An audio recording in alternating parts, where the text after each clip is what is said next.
দর্শক আসসালামু আলাইকুম। শেখ টিভির নিয়মিত সংবাদে আপনাদেরকে স্বাগতম।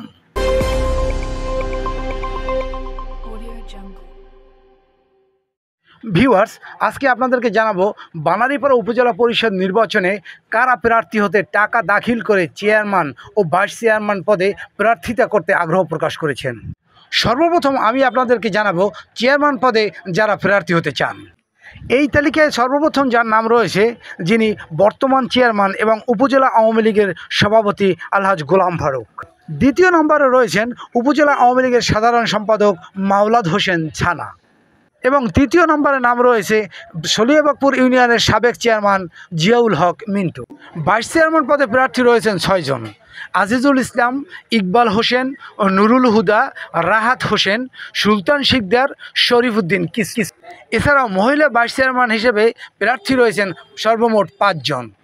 তারা হলেন ঝুমুর খানম, নাজনীন হক, নাজমিন জাহান পলি, বিলকিস বেগম ও সাবিনা ইয়াসমিন।